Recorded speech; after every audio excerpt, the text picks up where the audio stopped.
Jai Jagannath. Let us start Skanda Purana Part 5.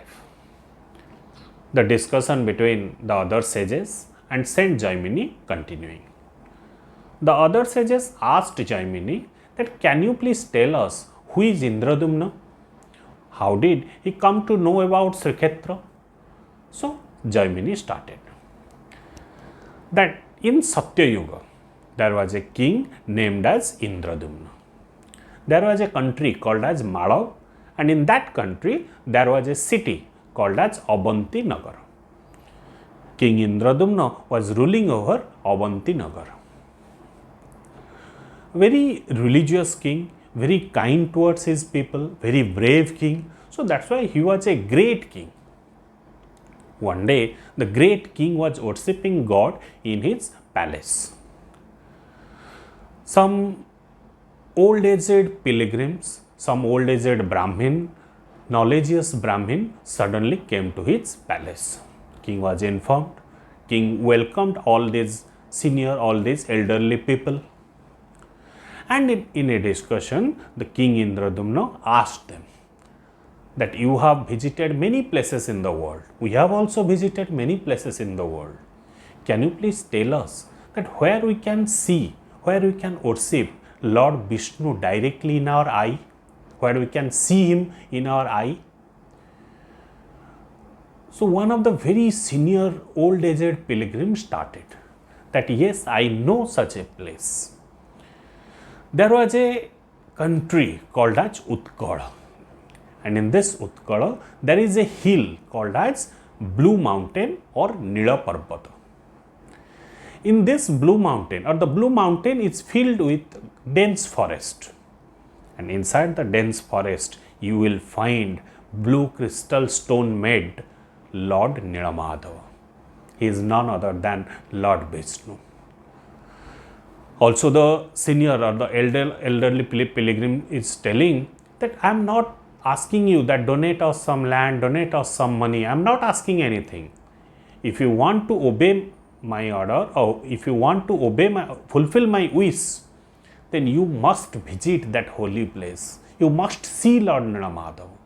Because during my young age, I have done lots of immoral work. To reduce the effect of my immoral work, when I realized that I have done lots of immoral works, to reduce its effects, I was in deep meditation in that particular hill. I have seen Lord Nilamadhava. And to your surprise, you will find that automatically flowers are falling on the heads of Lord Nilamadhava from the heaven. And every night, all the gods, all the devatas, they used to come to worship Lord Nilamadhava. I have heard their chantings. So you please visit there. And suddenly, after telling this to King Indradyumna, the old-age pilgrim disappeared. King was eagerly asking his royal priest that after listening about Lord Nilamadhava, I am eager to worship him, I am eager to see him. So what is your opinion regarding this? The royal priest said that, yes, not only you, all of us, all of the citizens of our Avanti Nagara, of our kingdom, everybody, the entire kingdom will move to that particular holy place. But prior to that, let us send my younger brother Bidyapati. Bidyapati was the younger brother of royal priest. To that place, let him find a suitable place so that all of us can go there and stay there. After that, we will go. So according to king's order, Bidyapati started his journey to see Lord Nilamadhava. So during his journey, he was thinking, how fortunate I am. Today, I will see Lord Nilamadhava. Obviously, I must have done some good work, very good work in my lifetime or in my past life. That's why I got this opportunity. So he was riding his chariot and finally reached the bank of river Mahanadi. It was evening. So Bidyapati took rest in the bank of river Mahanadi, and in the next morning he started his journey. Finally, he reached the basement or the foot of the Blue Mountain, climbed the mountain, but was unable to see Lord Nilamadhava, became frustrated and took rest on a Kusa asana. Kusa asana means, Kusa is a special type of grass, and this grass is used to prepare meditation mat. So Kusa asana is something, that type of mat used by the saints in earlier days. So Bidyapati was taking rest with a frustration, with a frustrated mind. Suddenly he heard some type of discussion. So he followed the sound and finally reached near a village, a very small village. We can say that it is a very small colony. And that colony, Sabaras were staying. Who are Sabara? A special tribe who are used to call Sabara. Then from there, that colony, Bidyapati can see that a small narrow road is going inside the forest. And a elderly Sabara, later he came to know that his name was Biswabasu. He was coming from the jungle in that particular route. Bidyapati saw traces of Nirmalya in his hand.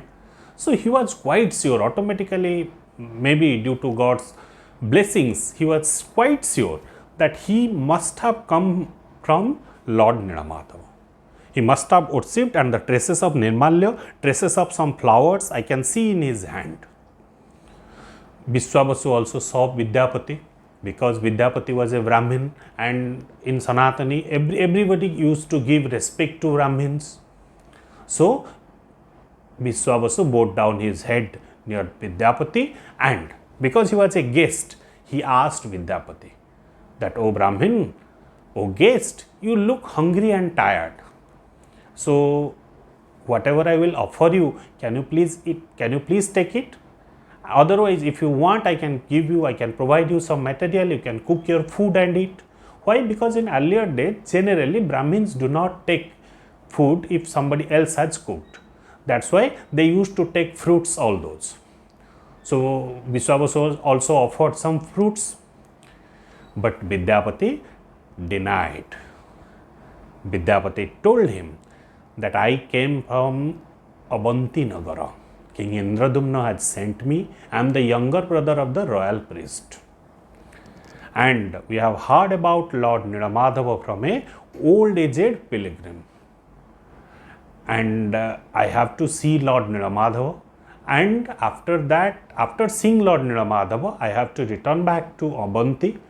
Whenever I will give this information to King Indradyumna, King Indradyumna will take food. Otherwise, he is in fasting. So, can you please help me in seeing Lord Nilamadhava?" So, listening to his words, what Biswabasu is doing, we will hear it in the next episode. Jai Jagannath.